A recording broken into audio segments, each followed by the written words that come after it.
So, no, we're good. All right. We Well, are good. I'm Nick Gunning. He's Nick Gunning. I'm Eric Mickles. That's great. Sorry. We got thrown off. We had some technical issues earlier. It wouldn't be All the Book Show 150 episodes in without some technical issues, That's especially true. on my part. Yeah. So we thought about playing something from the beginning, the Yeah. very first podcast, Yeah. and I still had to take a second True. take. Even back then, I was like, thanks for the unidentified podcast. This is the show we were doing. Yeah. Oh, God. You said your name wrong. You were like, "This is Tony Danza coming to you live." Yeah, And it was I don't know. weird. Stage fright, I guess. Yeah. You weren't even yeah. the director of the library yet. So I we wasn't. were really having No. a who's the boss Yeah, that's true. situation Yeah. between you and I. Absolutely. Obviously, Yeah. it was me because That's I true. do most of the cleaning. Right. Huh. So- Like a Tony Danza. Like a Tony Okay. Danza. Yeah. All right. I assume you're Angela Yeah. and I'm Tony. I don't know. You don't think I don't know. You think Who's- I'm Angela? I don't know. Yeah. I guess you could be. No, forget it. No, that's a tough. Falls apart. That's a tough. Doesn't work. Yeah. All right. Doesn't work. Well, since this is our, do you have this ready? Because I'm about to say 150. You Oh, gotta. yeah, say it again. Since this is our 150th episode of the old All the Book Show here, we were just kind of looking back, and we've been doing this for almost 3 years now. Our first episode was in August of 2015. Wow. 150 episodes, never missed a week. And that's commitment. Yeah. That's serious commitment. Recording on days off. Yeah. Nights Yeah. after post surgeries. Right, till I'm full of surgical staples. Yeah, been we've real been gross. through some good times and some bad times and some staple fold. Yeah. I wish you were a times Led Zeppelin fan as well. Me too. but there's a pretty good reference in there that you just didn't get. I see. Anyway, it's Okay. fine. Good Yeah. times, bad times. I wish I've had a few. I see. Anyway. A Led Zeppelin. Yeah, Well, that's perfect. A Led Zeppelin. That's perfect because That's what that reference just felt like. because we're writing the summer reading program and it's music themed. Libraries rock. Hey, that's true. So we're doing all. We should have been wearing them. We should have. Oh, We're well. doing all music themed programs over the course of the month. We've got a lot of fun things going on, including the book clubs right now, which rolls right into my bookmark because Oh, wow, I that was fast. finished. Yeah, give me some warning next time. I'm sorry. No. I finished one of the books that we're reading for the Contemporary Classics Book Club. We alternate Contemporary Classics and patron picks. This time, since we needed to match with a theme, we just picked it. Right. And that is High Fidelity by Nick Hornby.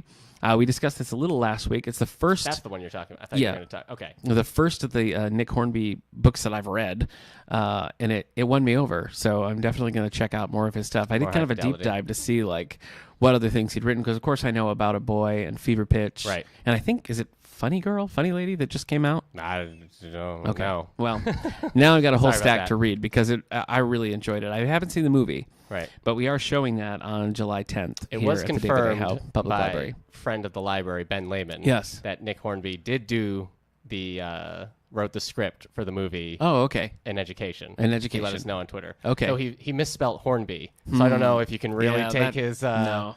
take his side. You there. definitely don't want to take that to the bank. Yeah. So let's see. Let me check my list here. Go on. High Fidelity. I finished Camino Island, which we went into a little detail about last week, so I won't bore you Grish. with that again. But that is John Grisham, and it got me back in the John Grisham fan club. You're back. Because as you recall, The Whistler, No. Rogue Lawyer, No. and there was another one that I didn't like too, but I didn't like it so much that I can't even remember what it was. So it's been a while. Since boy. I've enjoyed a Yeah. Grish. Rooster Bar. I haven't read the Rooster Bar yet. Okay, You so that got wasn't that it. for me when I was full of Staples. Oh, yeah. And I've just been so off Grisham. Yeah. But I found this. There was So a you read the Grisham that wasn't a gift? You son well. of a... No, it's fine. No, because I was listening on Overdrive, Ah. and they did well. They had Rooster Bar, but there was so many holds on it, and so I decided to check out Camino Island first. Nick. Yeah. What's Overdrive? Oh, well, I'm so glad you asked. Overdrive or the new Libby app, you can use either one, is a way to access the library's digital collections. Right. So that includes audiobooks, ebooks, some videos, but they're so lame that it's scarcely worth mentioning. Okay. But yeah, I love the audiobooks that way. You can change the speed. So Right. you can just speed it up just a skosh if you want to. Okay. Which I did a little bit in Camino Island here Quick and question. there. Yeah. The real question. What's Libby? This Oh, is for really? me, yeah. Oh, okay. I have no well, idea what Libby is. yes. So Overdrive has been the app that all the STLS libraries and libraries outside of our system also use Right. Overdrive. That company audiobooks. is developing a new app called Libby. Okay. And right now they're both sort of working at the same time.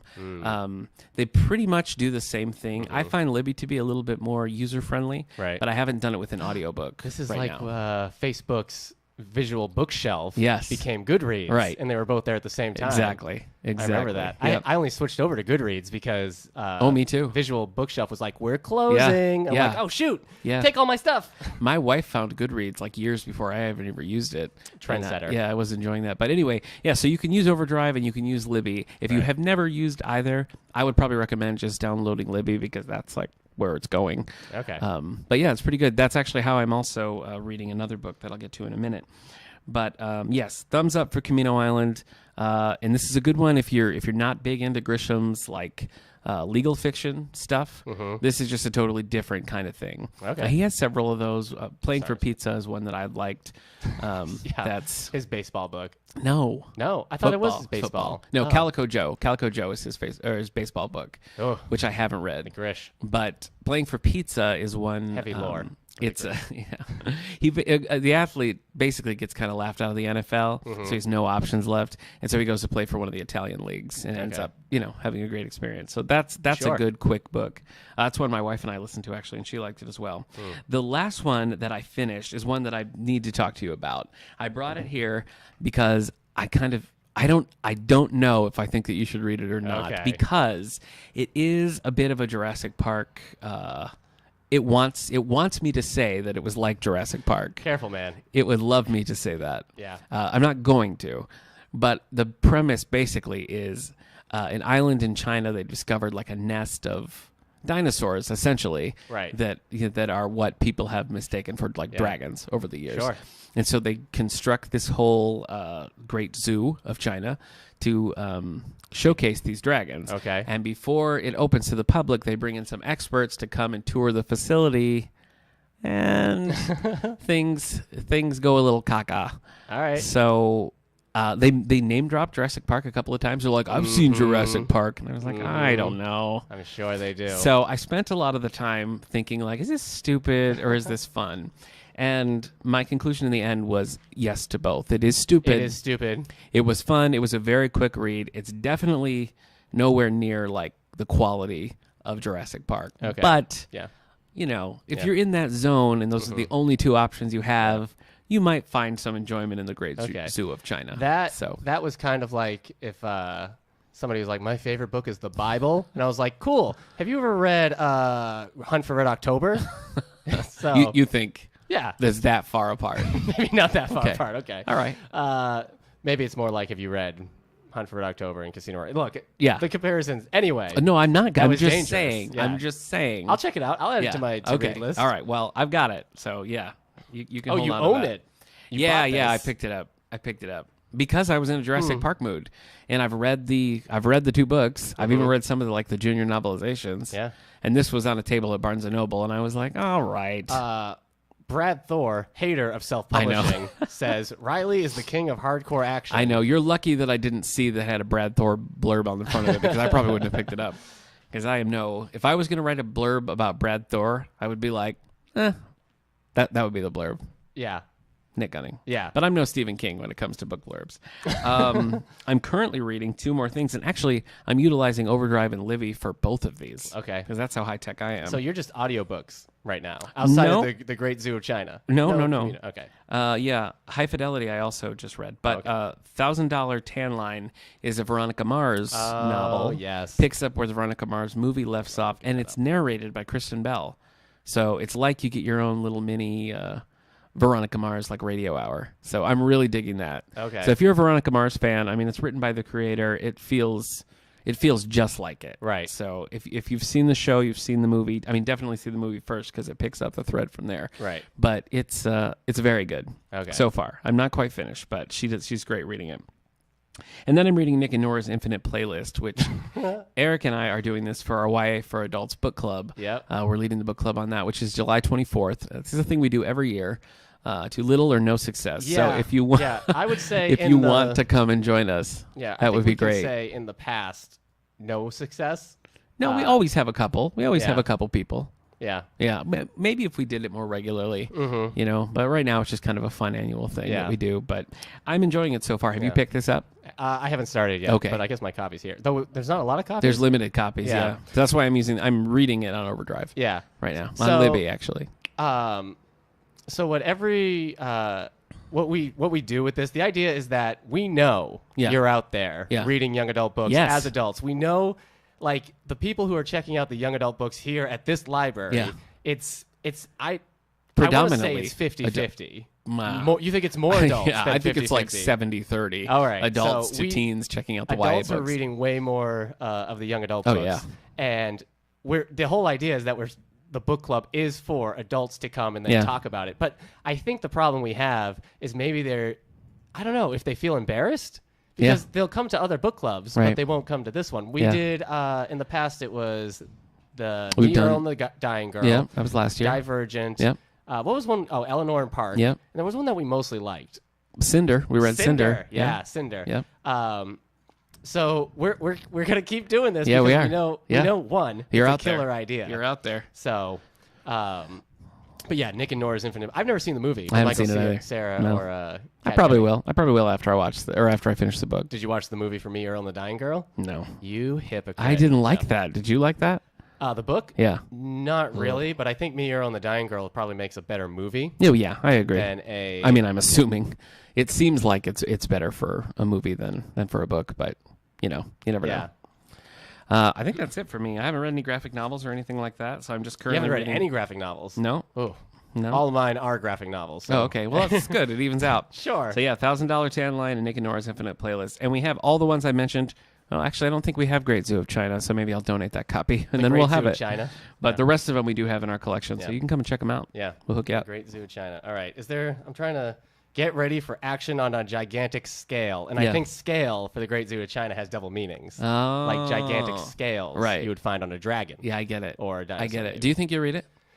Maybe. Here's what I like about it. Okay. They take it a little bit more seriously than you might expect. Yeah. They come up with good explanations for like what's happening and why it's working. Right. So like that's a step that I appreciated. Mm-hmm. And then when you're writing a book like that with kind of a goofy premise, you might just be like, yeah, there are dragons, but they, Do you want to talk about your the movie you saw, which I guess is page to screen? Yes, it is a page to screen adaptation. It's called The Catcher and the Spy, which I watched last night. Starring everybody's favorite ragamuffin, everyman, Paul Rudd. Paul Rudd. Yep. Yep. He didn't even shrink once, though. Not once. Any sense. He just stayed the same size the whole time. Ant-Man comes out this Friday. Oh. Did you think this was Marvel? I was like, I want that tickets for that Paul Rudd movie. Yeah, you thought this was. Then he's playing baseball. Marvel he's Studios. spy. The Catcher was a spy. Yeah. Yeah. Paul Giamatti was there, so I assumed he was playing the Rhino. You thought this was a Sony crossover with Marvel. Well, yeah, because they got Spider-Man. So anyway, if you're not familiar with this story, and I certainly wasn't, even though I'm a history buff, wow. This is the life of. Sorry, I guess that was your horn. You were tooting my horn. Yeah, it doesn't make any sense. Please don't. Hold on. Please don't. There it is. Anyway, this is about the life of Mo Berg, who was he was a catcher and like a professional Major League Baseball player for years, and after that, just kind of slowly drifted into being a spy. Mm-hmm. And he was sent by the United States to possibly assassinate the scientist who was working on Germany's fusion project. Okay. And that's just it. I mean, you're following Paul Rudd's character sort of through his career as a baseball player and kind of into the world of spyhood. So this is not funny. No, it's not. It's very Paul. dramatic. I know. Okay. I know. And like he's still, that's just kind of his personality. So there's some charm and some funny parts, but actually some really solid like dramatic acting from him, which I wasn't expecting. So the movie was on the slow side, but it worked for the story. Right. So, and this is, of course, based on a true story, but they're taking their cues from The Catcher Was a Spy, The Mysterious Life of Mo Berg, which is a biography written by Nicholas Dawidoff. So, I don't think we have that in our collection, actually, but we are going to be ordering it for the new nonfiction collection, because it's a fascinating story. There's a couple of books on this man. All right. So, and his baseball card is the only baseball card that's on display at the CIA. So, snap. There's got to be something. Yeah. Yeah. But the movie was pretty good, and Sammy I would got like all those to. home runs. Yeah, you're right. That's not even fair. All right. And he was just a catcher. Yeah. No, I'm not. All right. I don't want to pick a fight with any catchers. Right. I don't know if you caught the allusion in the title there. The Catcher Was a Spy. Do you get it? Catcher in the Rye? Yeah, you got it. Really? First try. That's not true. Good. Okay. Yeah. Woo. Anyway, yeah, I watched that over the weekend. All right. And I enjoyed it. All right. So we should get it for the collection. Okay. I will. Right. What about you? What have you been reading? Jeez, yeah. And no graphic novels, please. If you just keep it to no. All right. We'll start with the first non-Batman comic I read. Okay. It will be the easiest thing to do. I read this graphic novel called Be Prepared. Oh, by the story of Scar from The Lion King. Yeah. Okay. You need to be. Jeremy Irons is back. Yeah. I guess there's the coup of the century. It's coming. So what? I don't know. It's a shiny new era. Oh, okay. Yeah. I'm yeah. This is paging Whoopi Goldberg. For a second, I really thought she might show up. Boy, if I was able to work out a surprise cameo from Whoopi Goldberg for episode 150, that would be great. Yeah. There are no surprise cameos. I feel like I need to put that out there. Yeah. Whoopi Goldberg's not here. Alexander McCall Smith is not here. Yeah. I don't think Joyce Carol Oates is here. Yeah. Who else was in Sister Act? That would be kind of like a big yeah, gap. Yeah, that's right. Maggie Smith, I guess. Oh, pretty good. Yeah, that would be pretty good. Big. Yeah, I almost feel like that'd be a bigger as a library. Yeah. A book podcast. People might react more. You would be more excited to meet Maggie Smith than Whoopi Goldberg. No, I wouldn't. Yeah, I want to ask her about. You love that Theodore Rex. I was about to say I want to talk to her about Theodore Rex. She does not want to talk to you about that. I'm quite sure. You know what Whoopi Goldberg movie I like because this is a thing we're doing. Yeah. Jumpin' Jack Flash. I don't know Jumpin' that Jack one. Flash. Oh, really? I don't It's think from the very early '80s. It's the first movie that ever uses internet communication as a plot point. She's working at a bank and starts talking with a spy. Right. Not played by Paul Rudd. Okay. But yeah. Anyway, great movie. That's all. All right. I read Be Prepared by Vera Broskel. Okay. She wrote, and I didn't realize this until I was done, she wrote Anya's Ghost. Ooh. And I should have known that because they're both dealing with children growing up in a Russian family post, I think they're second generation. So do you think she's written every book that's about children growing up with a Russiin family? No. Oh, okay. I'm just saying, all right. they're both graphic novels. Okay, I was they're just both young adult graphic novels. Okay. Anyway, so in this one, she was 5 when she left Russia. The girl in this. Okay. Anyways, it's about a girl that their family's slightly poor. She doesn't get along well with kids at school. She wants to go to summer camp. Her mom agrees, and they end up going to a Russian summer camp. Oh. In America, but she's in that age where she's too old to hang out with the young kids, but she's too young for the teenagers to get along with her. I think she's there. 10. Been there. That was me in 7th grade. I was like, do I do the kids Easter egg hunt? I'm a junior high. It's not cool. So what did you do? I didn't do the Easter egg hunt. All right. Yeah, I know. Yeah, society. Yep. Anyways, this. I read this because we marked it as young adult, and I wanted to see if it was young adult or if it should go down into the juvenile section. And it is a young adult one. Oh, okay. It deals with some slightly older issues in terms of growing up and everything. But it's sad. I was like, I would not suggest to my wife to read this because she doesn't handle sad stuff. Big ol' softy. I can't handle reading summer camp. That's the thing I realized. Summer camp is just it's where you can be even sadder than school, I think. never did any kind of camp thing. You're looking at somebody who went to the same summer camp for 6 years, 8 to 14. Keep in touch with a lot of the old summer camp crowd? No. Oh, okay. But I loved it. All right. Actually, I think my first girlfriend went to the same summer camp, Really? but we didn't know each other at the time. What was her name? No. Oh, you're not going to. Anyway. You don't get a shout out today. Sorry. But... yeah, I went to the same summer camp for 6 years, and I loved it. 6 years? That's pretty good. I only went it was a 2-week thing. But yes, it was that 2 weeks was my favorite part of the summer. I would be so afraid. I mean, I guess I think I'm like an overprotective parent, but I'm always nervous about the first that year. kind of thing. It was weird, but as it went on, and then I was like, oh yeah, I've been here forever. I'm part of this. You start recognizing some of the same counselors. You start. Oh look, the newbies. Yeah. We're like, what's up, kids? Huh? Where you going, kidsies? Get out of here. Go find a canoe. Eating candy cigarettes. Oh hey there. Yeah. Yeah. Well, because we had the store, right, and you had so much money for the store. You know what I think is weird? What? How long they sold candy cigarettes to children? Yeah. And then suddenly they were just like candy sticks. Yeah. But when I was a kid, they looked like they were in cigarette boxes. Yeah. Crazy. Yeah, I remember being in detention. Just everything cost you candy cigarettes. Yeah, you have to. Yeah, that's the currency in there. Yeah. That's the thing. I It's need a a number currency. 2 pencil. Well, I need a candy cigarette. Yeah, you pass it along. Yeah, they had little red tips. Do you remember that? Yeah. Look, I'm not trying to promote candy cigarettes. Yeah. I'm saying it was insane. Yeah. For that to be a thing. Yeah, they were. Oh, here, though. kids, you want some candy crack? Yeah. I mean, it's a bad. What isn't that? It's a bad. Isn't that the powder. Lick-a-Maid. No, Lick-a-Maid. What? My wife. Pixie Sticks. Pixie Sticks. All right. Isn't Did you turn into Borat for a minute there? Oh, yeah, very nice. Anyways, be prepared. It's good. It's sad, but I really liked it. Be prepared for its sadness, it sounds like. Yeah. She ends up, being okay. And this author writes all books about kids growing up with Russian Oh, my fans. word. So next I read a book called Dark Knight, A True Story. Where are you going? No, it's okay. I'll vamp. I read A Dark Knight, A True Story by Paul Dini. Baby. This is a autobiographical graphic novel by Paul Dini, who worked on the Batman animated series and Tiny Toons. Yeah. And I think Freakazoid. Oh, yeah. So basically, while he was working... Oh, well, you drank that right into the microphone. Congratulations, Angelica Radio It's been Station. 150 episodes. Yeah, this is the sound of Nick quenching his thirst. Yeah. They don't want me to overheat. Yeah, so... what was I talking about? Dark Knight. So while they were Tiny working Toons. on the movie... Oh, here it comes. I'm glad you could hear that now. Yeah. Yeah, put it on the equipment. Okay, you know what?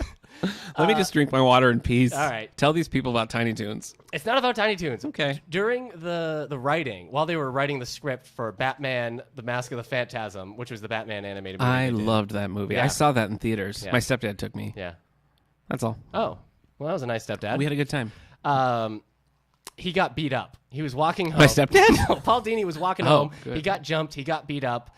And this is his story about like that and that recovery and how he was very depressed before and after and how it kind of changed his life. So it's like nonfiction? Yeah.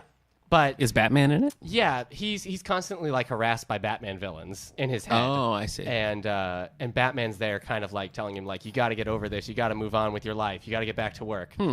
It's good. I mean, it's not a Batman story, but Right. it shows you how important Batman can be to some people. Yeah. So I realized I was trying to come up with a way to name one of my first son. So it would be Bruce or Wayne. My wife doesn't like either one. She doesn't like Bruce or Wayne. Going back to my stepdad, his middle name is Wayne. Oh my And so when gosh. my brother Steve, frequent podcast guest, was born, I begged them to name him Bruce Wayne. Yeah. 'Cause even though it was a family name. Yeah. No dice. His name's Steve. It's right. fine. But your first real name is Timothy. Yeah. Like Tim Drake. Like Tim Drake. Yeah. Yeah, that's right. So No, my mom's name's Robin. So, yeah. you know, a lot of connections there. Yeah, isn't your middle name None Riddler? of them. It is. It's actually the Riddler. Yeah, So, Timothy the Riddler. Timothy the Gunning. Riddler Gunning. I don't know why people call me Nick. Doesn't make any sense. That's the riddle. That's, yeah. I read Riddle me that. I read Batman Am I right? Two-Face, Crime and Punishment. Oh, yeah, that looked 90s. It was 90s. Man, it was from 1995. It was very 90s, and it wasn't very good. It's kind of suggesting that Two-Face is the way he is because he had an abusive father. Yeah.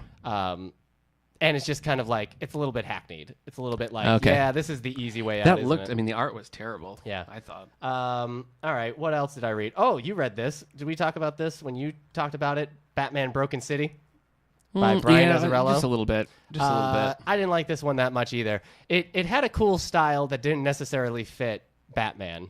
Okay. He was Batman was being written weird. Batman was being written with like a really sharp sense of humor.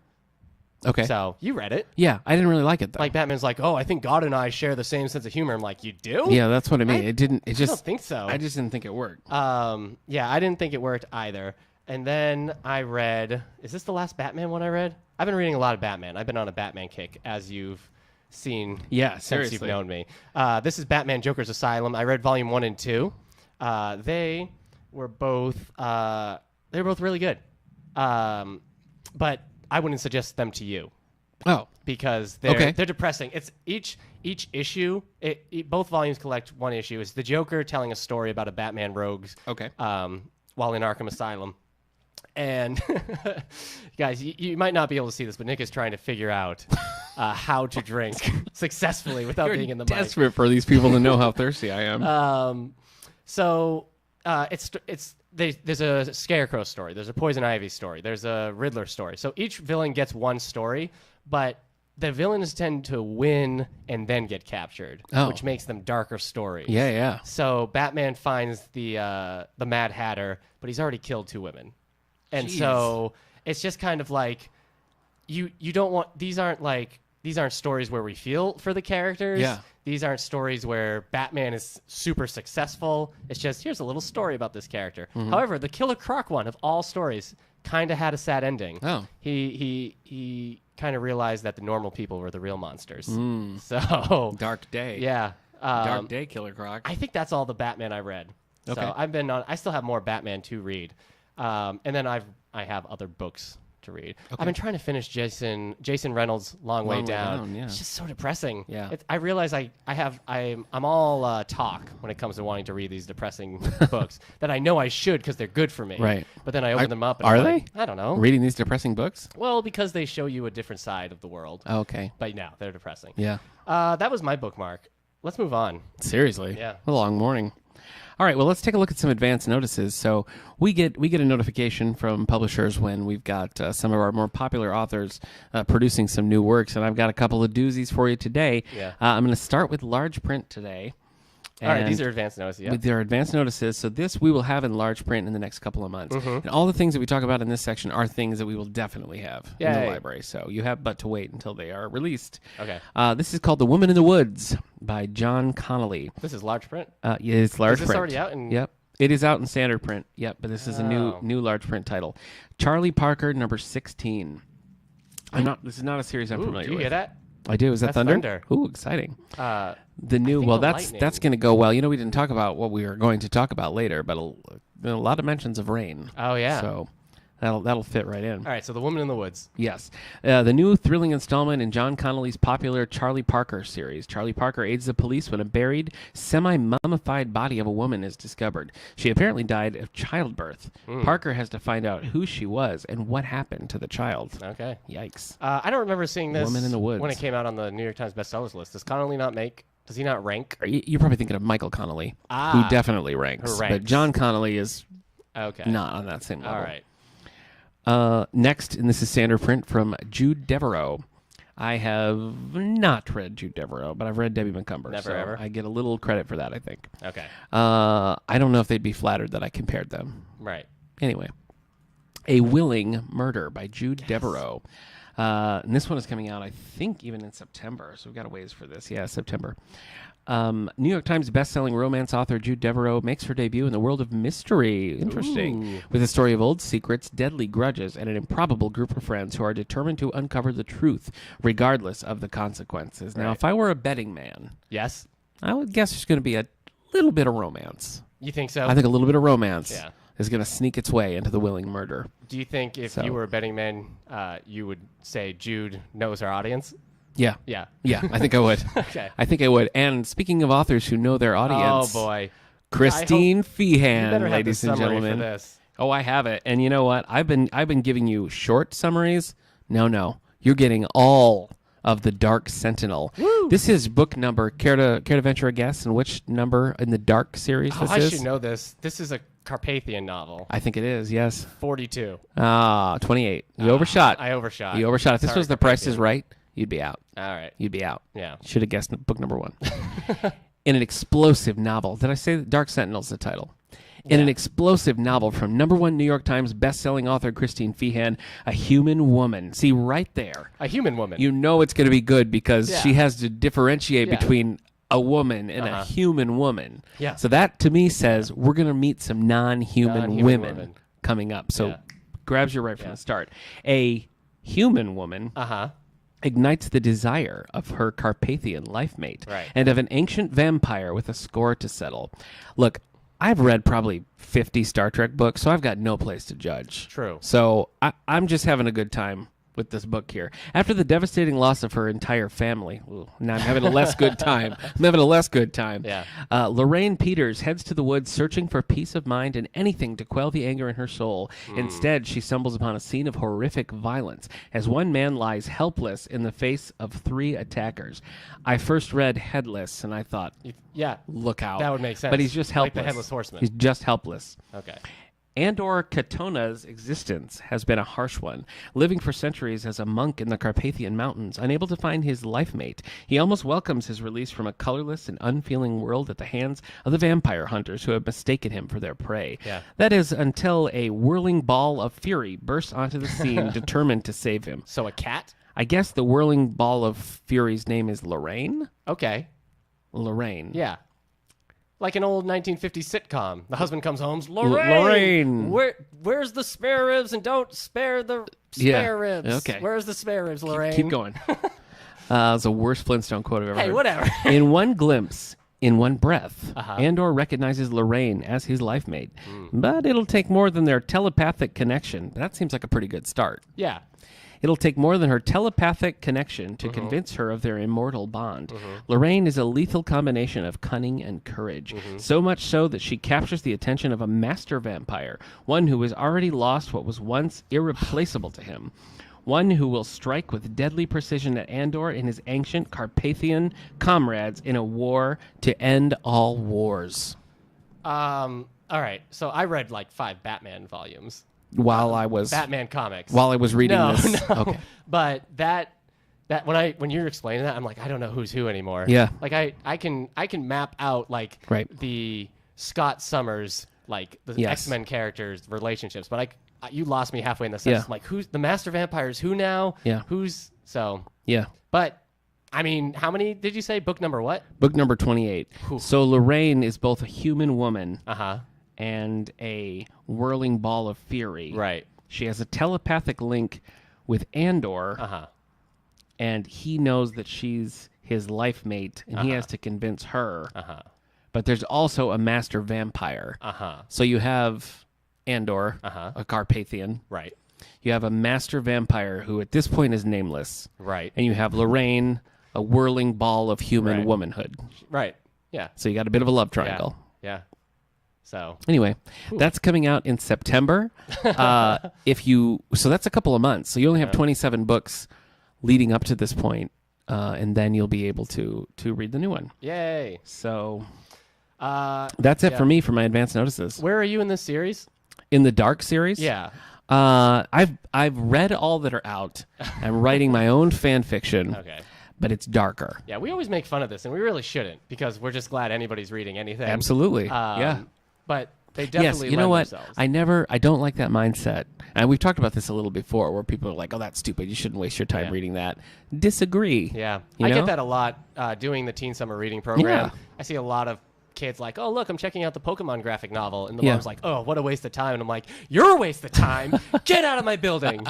Because, that's crazy. I feel like if you have a kid who's interested in reading, yeah, whatever it is, you know, just like go to that level and then they'll eventually. Yeah. But if they're picking up something off the shelf and then it's like, no, that's dumb, then they leave with nothing. Yeah. Or they leave with something that they have no intention of opening.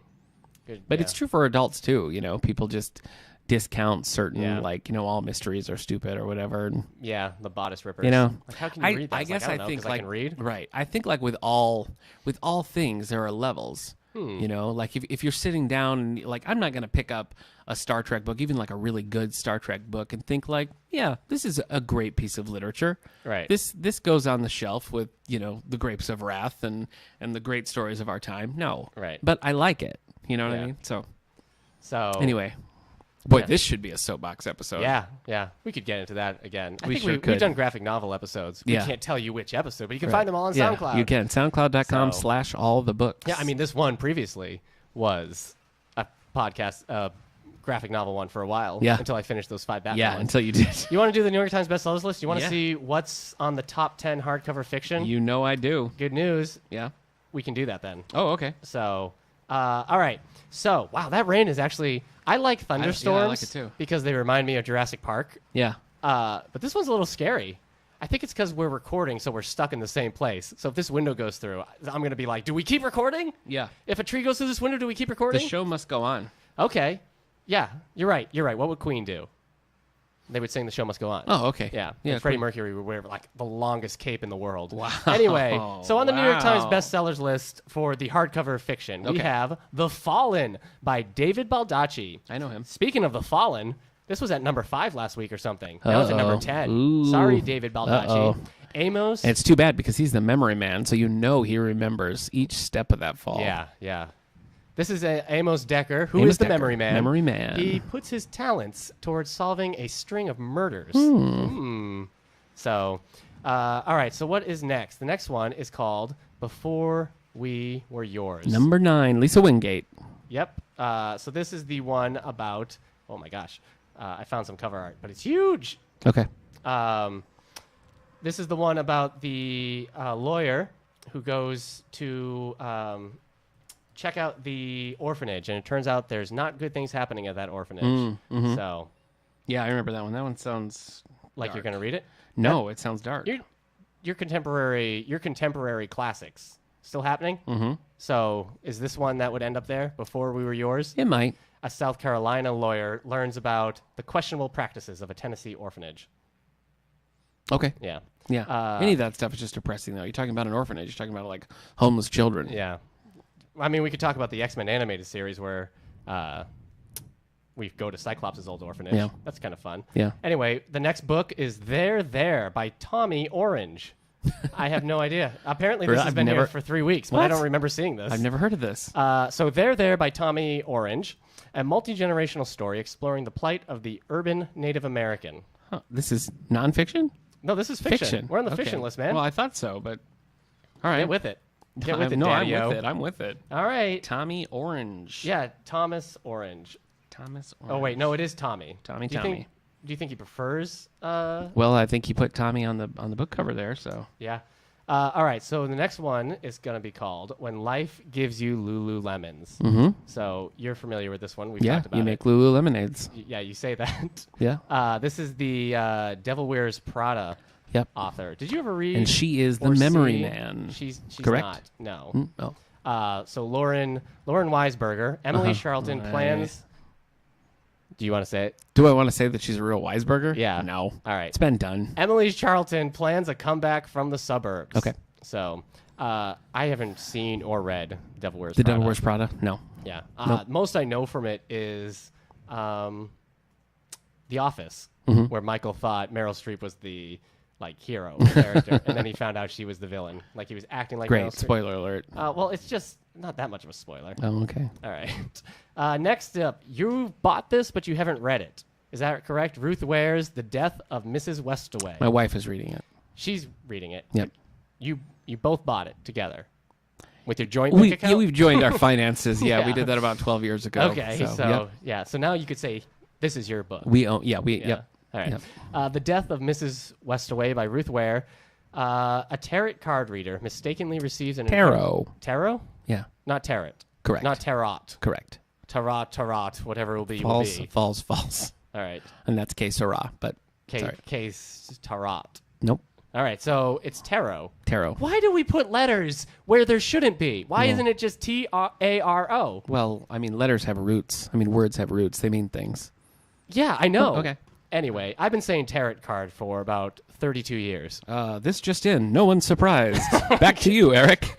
A tarot card reader mistakenly Hey, receives... I can only hear you in here. I didn't want you to think that I actually got like a message. Boy, I opened this up. It's like a swamp inside of these headphones. Man. Yeah. That's definitely something we wanted to share. Yeah. But it is Sorry. hot in here. We can't Sorry, turn the everyone. AC on unless...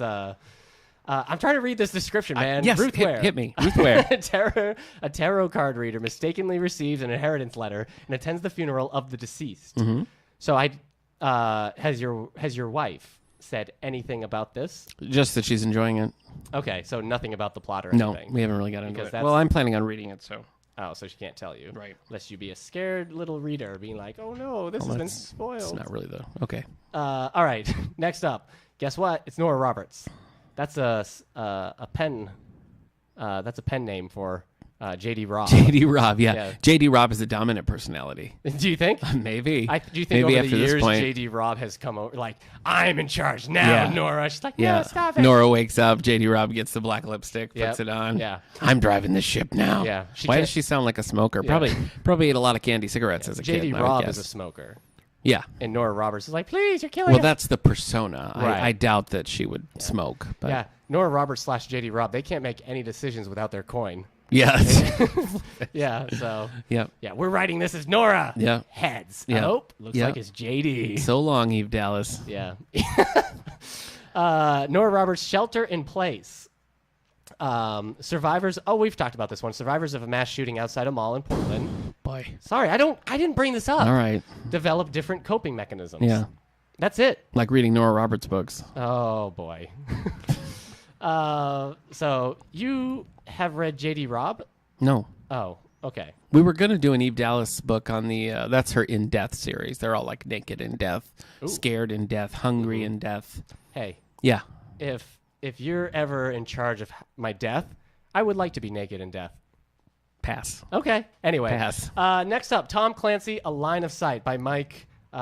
Who's this? Mike Madden. Do you want to say that thing you said last week about how successful Tom Clancy is right now? Yeah, post-mortem, Tom Clancy is off the charts. All right. Doing a good job. Yeah. Yep. I don't think that's what you said. Mark Greaney was writing these books, Yeah, and what happened? I do like Mark Greaney. Well, the Gray Man books have kind of taken off, so he's just doing his own thing now. And so they've got a new Grant Blackwood was doing them for a while. Mm-hmm. Lots of different Tom Clancy. I mean, not co-authors, because Tom Clancy, he's dead. Right. He didn't make it. Right. So that's Line of Sight. I haven't read a Tom Clancy book since I was a teenager. Yeah. I mean, I've only read Hunt for Red October. Okay. So. Right. And that's the only one you read. Okay. I have a few. No, I just have the one. I have a couple. I have like Without Remorse, and I think I even have Patriot Games. Yeah. Patriot Game. What were you trying to say? Well, I was confusing it with Game. Patriot Day. Oh, Patriot Day. Yeah. That is which is else? a movie with Marky Mark. Yeah, that's different. Next up, Stephen King. The Funky Bunch wasn't in it. It was just Marky Mark. Funky Bunch wasn't in the Patriots Day movie. Just Marky Mark. Right. No the one about Boston bombing. Yes. Yep. Okay. Fictionalized. Like he's not playing a real character. Right. So. All right.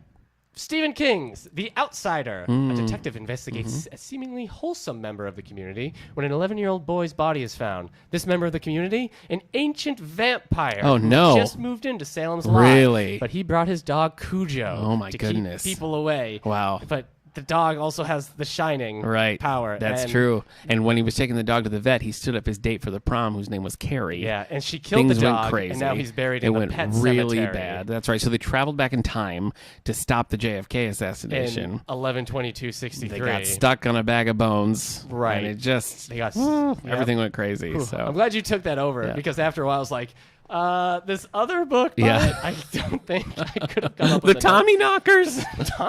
Yeah, that's where I would have gone.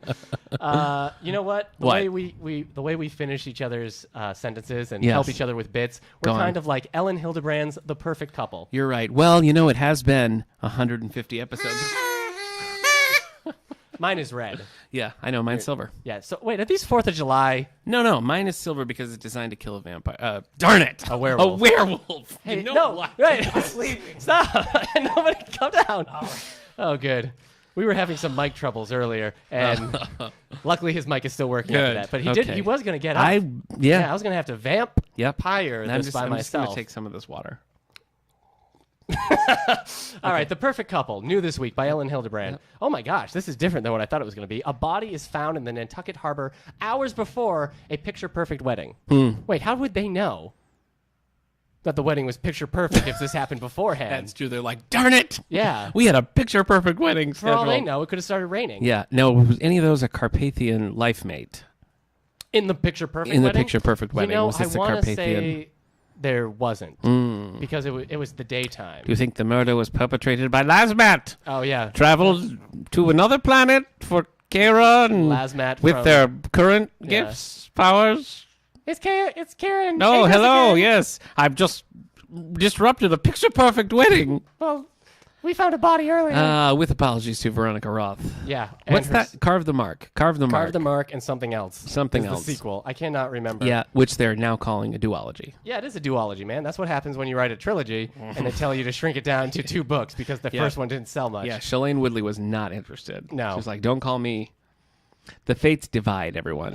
That's book 2 in the Lazmat duology. Yeah, but it has nothing to do with number 1 on the New York Times bestsellers list. Nothing. The President is Missing by Bill Clinton and James Patterson. James Patterson. So The President is Missing. Are you a bad enough dude to rescue him? Sorry, that's a reference. That's an old Nintendo reference. Do you know Bad Dudes? No. Where it's like, the President has been kidnapped by ninjas. Are you a bad enough dude to rescue him? That sounds so much fun. Yeah. I don't think this book has anything to do with that. I've never heard James Patterson speak, but I watched him and Bill Clinton on The Daily Show. And it was uncomfortable because they're like talking about the book. And then Trevor Noah's like, let's talk about Me Too and like Monica Lewinsky and stuff. And James Patterson's just like, Yeah. He's like, you could feel this one, Bill. Why don't you take this one? I wrote a book called Alex Cross. No, we're not interested. We want to hear about. Yeah. Want to hear about this guy. Yeah. Well, you know what?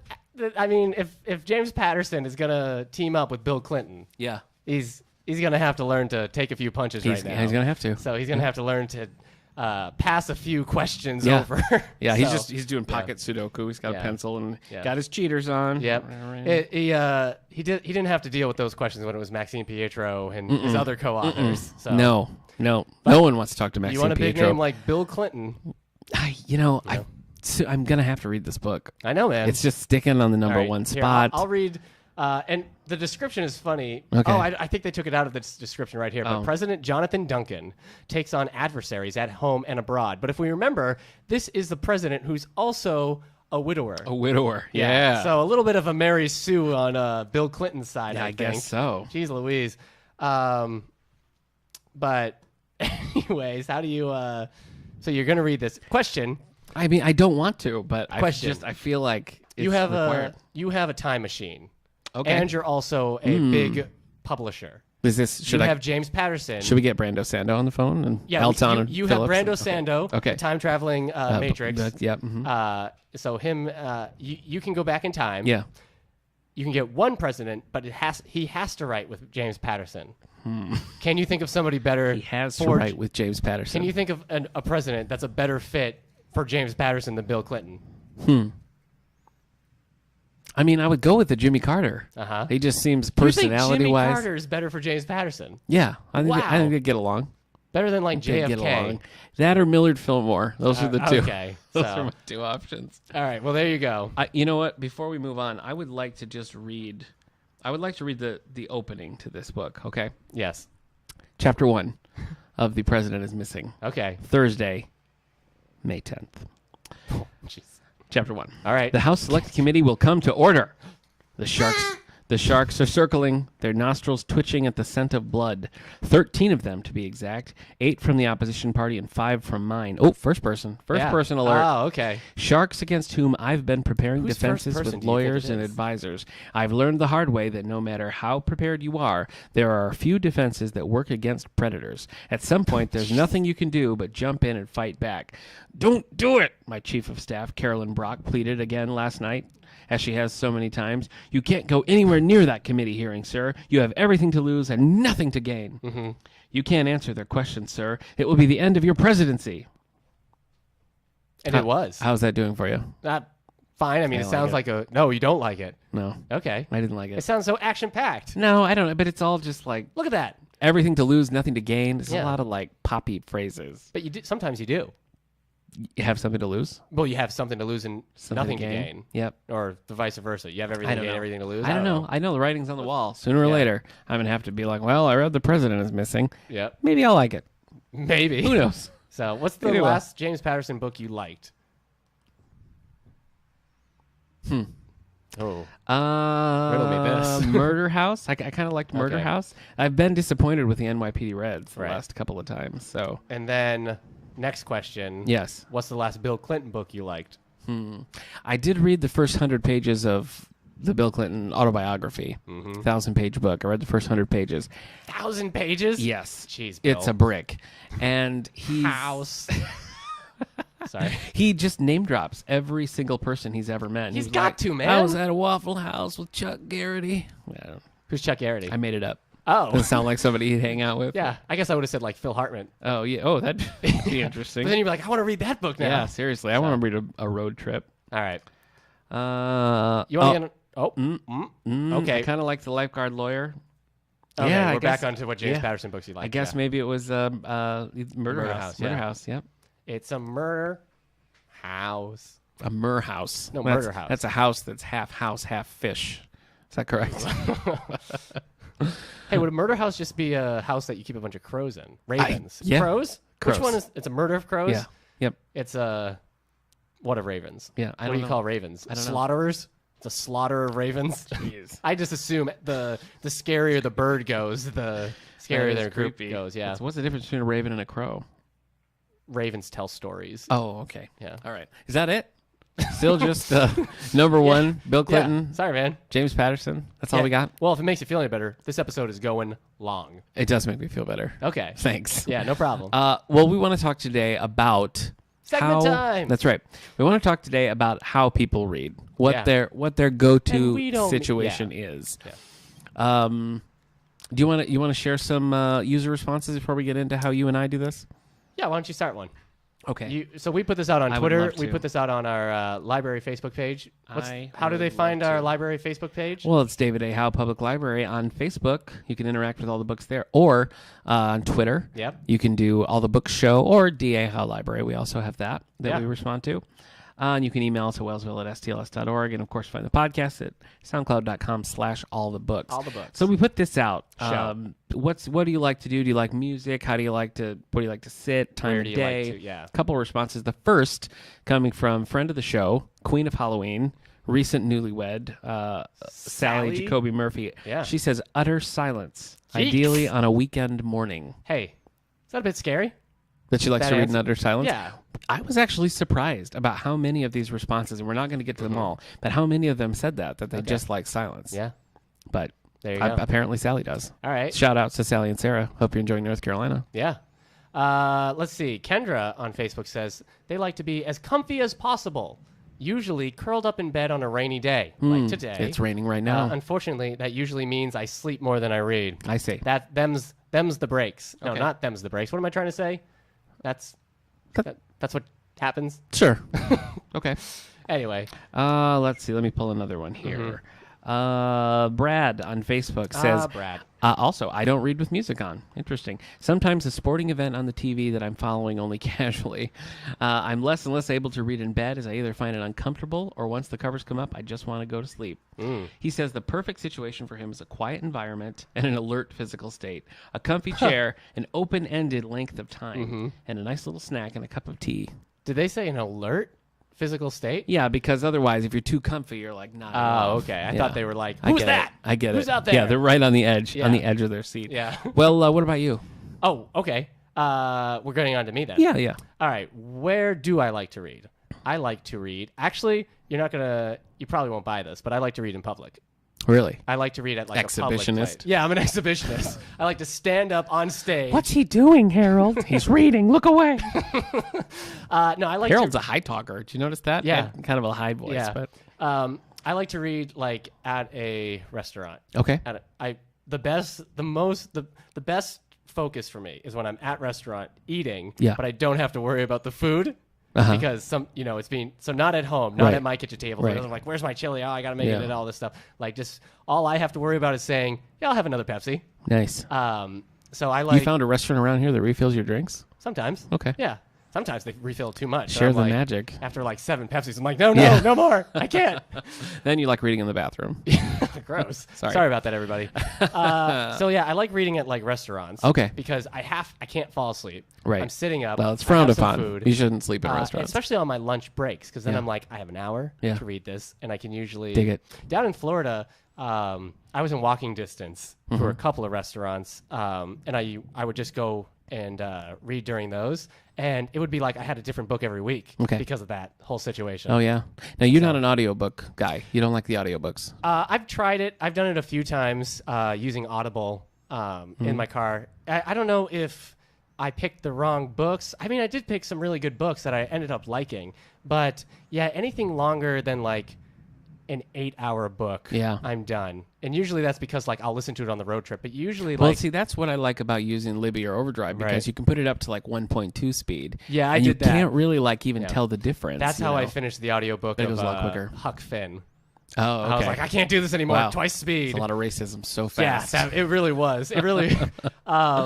So I tried audiobooks for a while, but I realized after like an hour as well, I'm like, no, I got to turn this off. And the problem is, I read in my head faster than they read in the book. Okay. So I get kind of like, I get impatient. Yeah. So I would never, like, for audiobooks, I'm not going to, like, just sit down on a couch and put an audiobook on. Right. But I like to, like when I'm getting dressed in the morning or in the shower or something, I'll have an audiobook playing, or sometimes on my commute or whatever. Yeah. When I'm, like, doing other things, Where's I the like to have an audiobook. location you most like to read?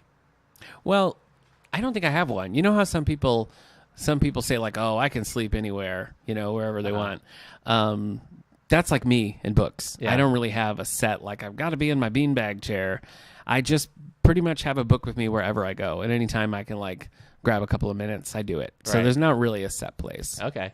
All right. So next question. Oh, okay. Do you listen to music? Yes or no? Yes. Yes. Yes. This is where my wife and I diverge because she does not like having music on, especially anything with like words. She just like splits her focus too much. Right. It doesn't bother me at all. Okay. And I would always prefer to have music. So you can listen to the Beatles and read, and one won't distract you from the other. Right. Wow. I listen to music when I'm home. Okay. But I put on video game remixes. Okay. Because they tend not to have lyrics. Okay. So I can listen to music without lyrics. But that's what I typically do. Once I put on something with lyrics, I can't focus on the book. Baby's I gotta keep sing. changing. And the reason I pick video game music over like movie music is because video game music tends to be more atmospheric. Yeah. And it tends to also blend in the background a little bit more because that's what its main purpose is. Right. It's meant to be able to be enjoyed on a loop. Yeah. And to That's smart. create kind of like an atmosphere that doesn't annoy you. So even in remix form, it tends to be. So I tend to get stuff from Overclocked Remix. Okay.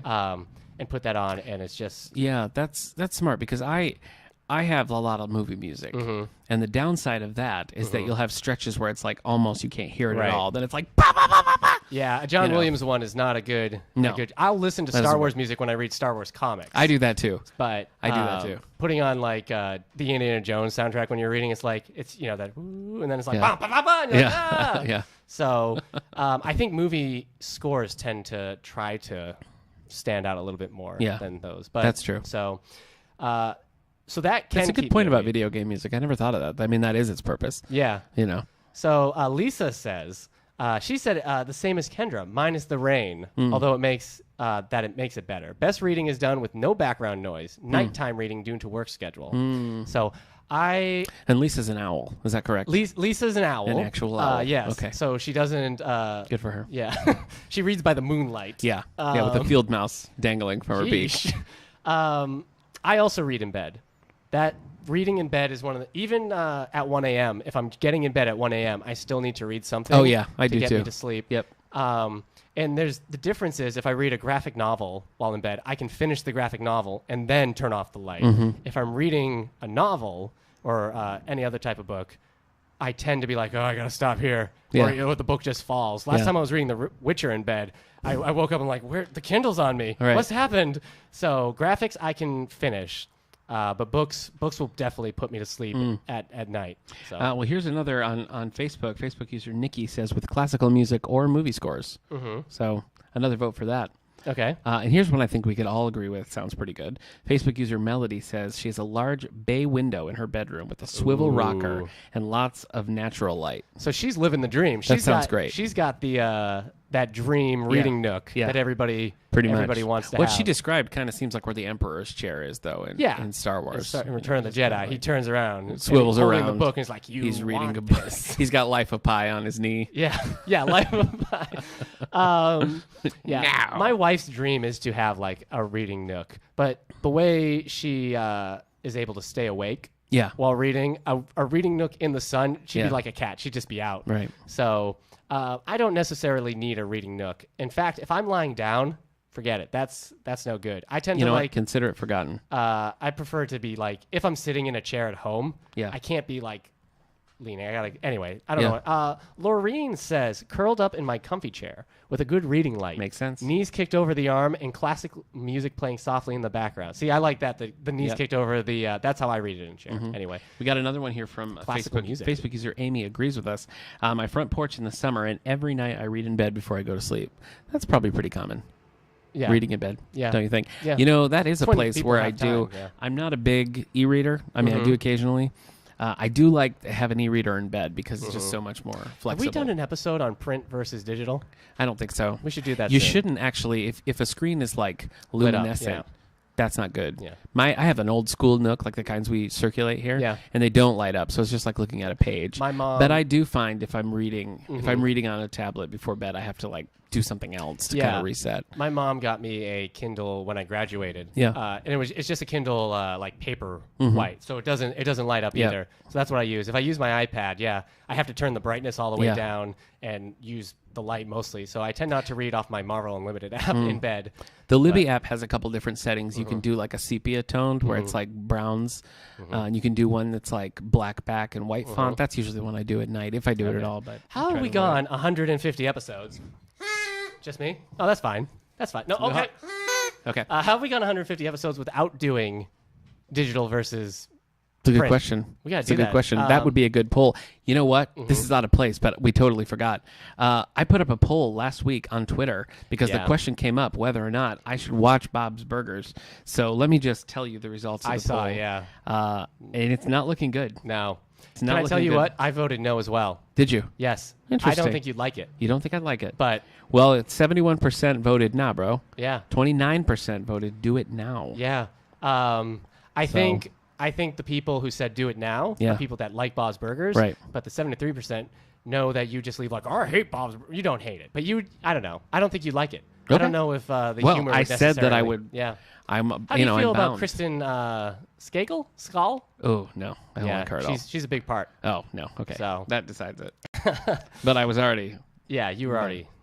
So I guess I do, like couch with a lamp, records on. I do like to have tea when I read. But, I mean, since I've been like a teenager, people would always be like, why are you bringing a book? You're not going to have any time to read. But you know what? I do have time. I know. I had do a have babysit time. for you for a little bit yesterday so you could leave. And you had a book. And you were going to see a movie. Yeah. You had your wife. Yeah. You had your wife, but you still had a book. Well, I grabbed her book, too. Okay. Just in case we had Yeah. some time, we were going to sit in Starbucks or something. But, yeah, I mean, I do. You're also the guy who went to a Super Bowl party and watched the Lois and Clark marathon on your portable television. I did, yeah. So I don't think you're... And thanks to the new digital age, that portable television is just a coaster now. Yeah, sorry, Can man. do anything.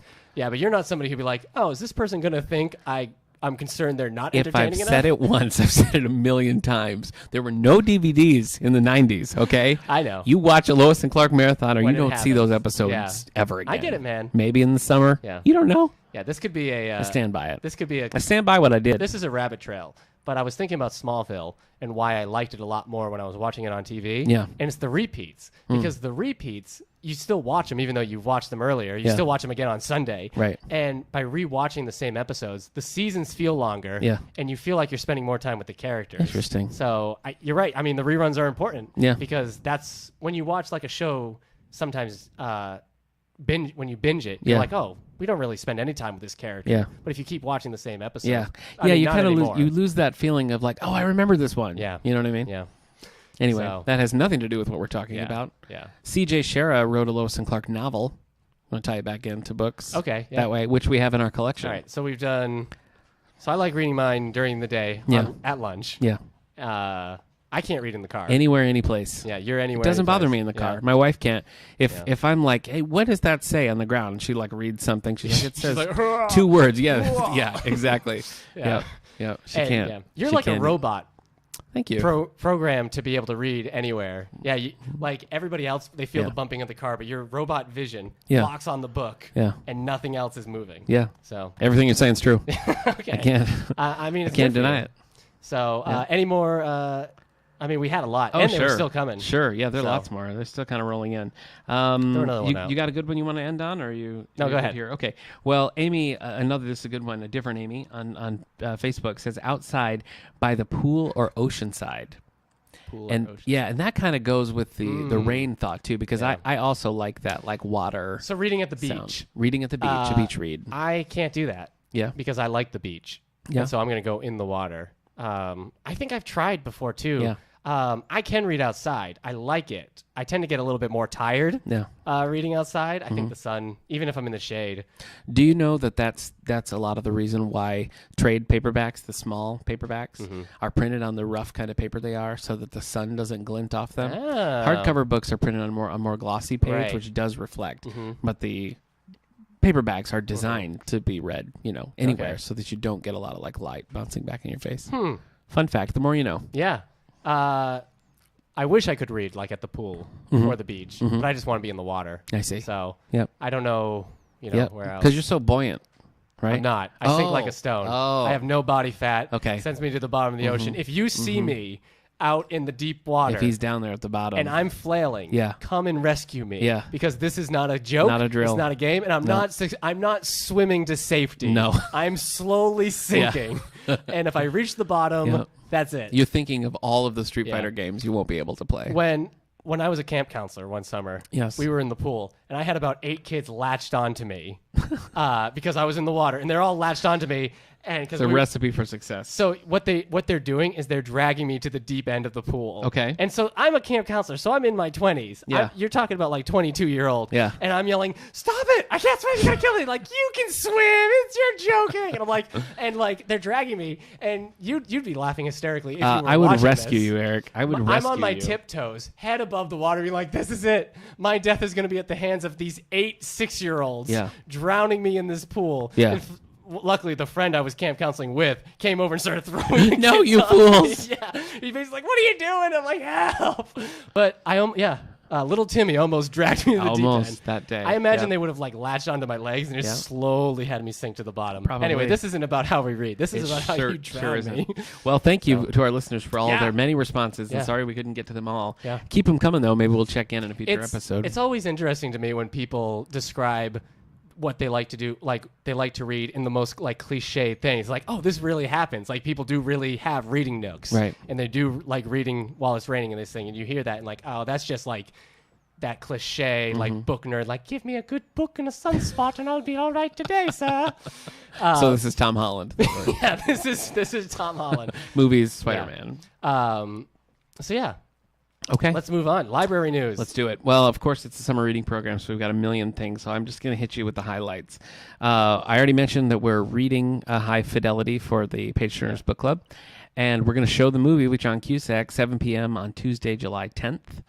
And then we're going to turn around and show the movie Rock Dog as part of our summer reading program on July 16th at 3:30. So the book clubs are currently reading High Fidelity, Nick and Nora's Infinite Playlist, and starting tomorrow, we'll pick up Tess Gerritson's Playing with Fire. Oh, this is a standalone. not. It's not one of her Rizzoli and Isles books.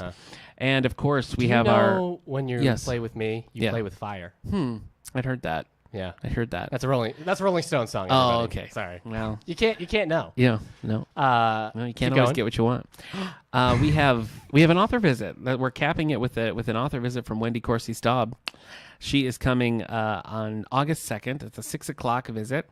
We'll have books for sale. We're going to be doing some raffles. If you don't have any of her books, we're going to raffle some off, and you'll be able to win a book that way, or you can buy them right here. We'll have a bookseller here set up to do that. So again, that is 6 p.m. on August 2nd. So we hope to join us for that. That's a Friday. It's a Thursday. That's a Thursday. Okay. Yep. All right. Library news here as well. We're doing our teen programs, our teen summer reading program. Lots of fun stuff. Tuesdays, we got our Tuesdays arcade. That's a pretty. I made this look like a real arcade. It sounds like a real arcade, man. Yeah. All the video games blasting against each other. You can't hear yourself think. All you can do is dance to those DDR arrows, play some Mario Kart, and get on some Shovel Knight. Yeah. So we bought a sweet basketball hoop, too. And that thing is loud, too. So it's a cacophony of digital noise. And it made me very nostalgic to be in that room, be like, I'm home. I've done this. Wednesdays, we have our anime club, our teen anime club. We're watching a whole bunch of different shows. That we're watching. I'm trying to think of one. We're watching My Hero Academia, which is one we have tons of manga of, as well as Black Clover, which is also very popular. So that's what's going on Wednesdays. Thursdays are crafts.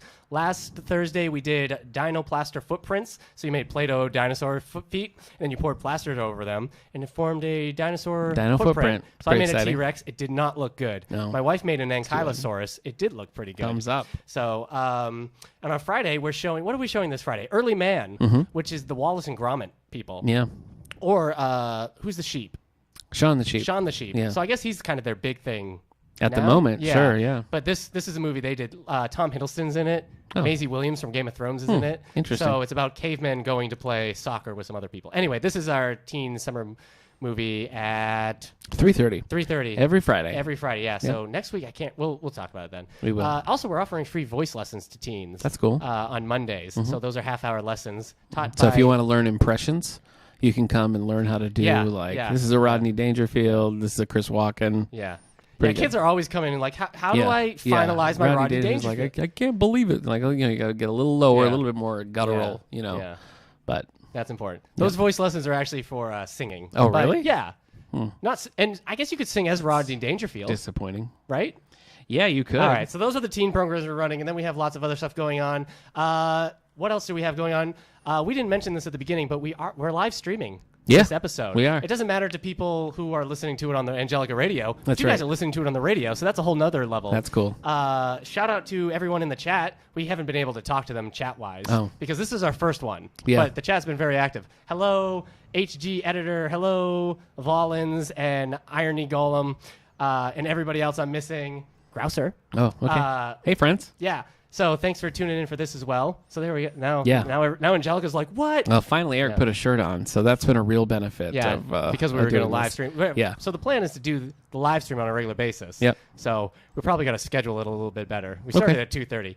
What else we got? Is that it? Yeah, I think that's all it. right. Well, I do want to thank the Wellsville Daily Reporter, the Spectator, the reporter Ed Lidenke for coming, interviewing us, and doing the newspaper, doing a lovely a write-up about the show hitting 150 episodes, and you can find that in all of our.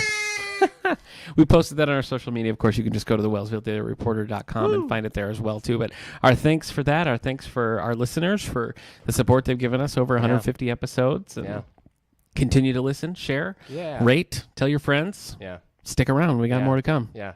Hey, everybody. We've been great. Isn't that the thing you say? Yeah. I guess I shouldn't say, isn't that a thing you say after? No, you probably should. All right, you close us out. All right.